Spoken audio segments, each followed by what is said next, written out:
अस्सलाम वालेकुम, आप देख रहे हैं दुनिया न्यूज और मैं हूं सहरी शासिफ। सबसे पहले दुनिया हेडलाइंस।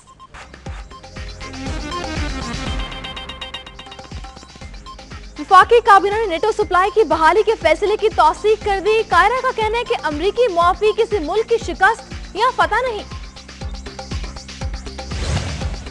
फैसलाबाद में 57 गैर हाजिर यंग डॉक्टर्स को बरतरफ करने का फैसला।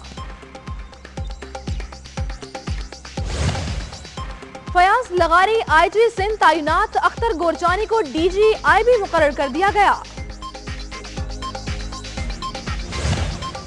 पेशावर हाई कोर्ट ने अदालत हाजिर न होने पर डीजी नैब और डायरेक्टर एफआईए को गिरफ्तारी का हुक्म दे दिया। शर्जील मेमन कहते हैं कि मुशर्रफ को तहफ्फुज देने वाले जमहूरियत के खिलाफ साजिशें कर रहे हैं। कराची में पुलिस का गोदाम पर छापा, आतिशबाजी का सामान बरामद, 8 अफराद गिरफ्तार। और कोलंबो टेस्ट में श्रीलंका 261 रन के हदफ के ताकुब में 1 विकेट पर 55 रन बना लिए।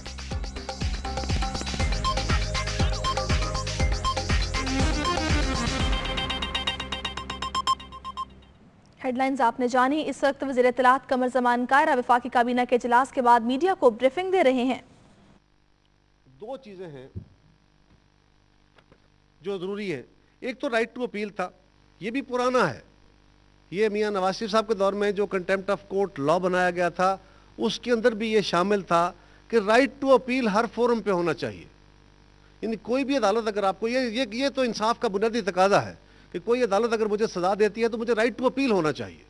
तो अगर किसी कोई ऐसा फोरम बनता है जहां पर राइट टू अपील ना रहे तो ये पाकिस्तान के वैलिड लॉ के तहत, और ये पुराने लॉ में मौजूद था, इसमें और कुछ तरमीम नहीं की गई, तजवीज़ की गई, सिर्फ ये है कि राइट टू अपील होना चाहिए। अगर किसी जगह पे एक जज साहब का फैसला है तो उसको 2 या 2 से ज़ायद जज साहबान का बेंच वो सुन ले।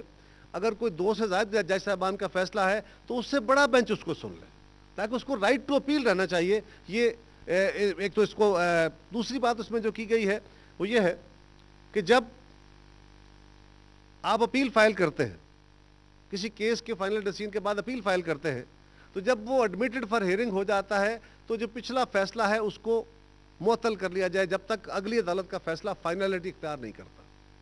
तो ये जो एमपी का एक तरीक़ाकार के प्रॉब्लम थे उसको दूर करने की कोशिश की गई है। और दूसरा 248(1) आर्टिकल, आइन का आर्टिकल 248(1) वो प्राइम मिनिस्टर को, वो मिनिस्टर्स को, वो स्टेट मिनिस्टर्स को, वो इन सबको, चीफ मिनिस्टर्स को, प्रोविंशियल मिनिस्टर्स को तहफ़्फ़ुज़ फराहम करता है कि अगर वो अपने ऑफिशियल कंडक्ट में सरकारी काम करते हुए बोनाफाइडली को फैसले करते हैं तो वो अकाउंटेबल नहीं हो सकते उसके तहत। ये आइन ऑलरेडी, ये को हम उसमें तरमीम नहीं कर रहे, ये ऑलरेडी पाकिस्तान के आइन की क्लास 248(1) है, उसको इसके साथ किया गया है कि उसके तहत किए गए फैसले जो आईनी क्लास है वो भी कंटेम्प्ट ऑफ कोर्ट के जुमरे में नहीं आते, और ये पहले से ऑलरेडी वैलिड लॉ है। ये दो चीजें उसमें की। वफाकी वज़ीर इत्तलात कमर ज़मान कायरा प्रेस ब्रीफिंग कर रहे थे, आपने मुलाहिज़ा किया। दुनिया न्यूज़ से फिल वक्त इतना ही। दुनिया भर की खबरों से बाखबर रहने के लिए आप देखते रहिए दुनिया न्यूज़, और मज़ीद जानने के लिए विजिट कीजिए dunia news.tv।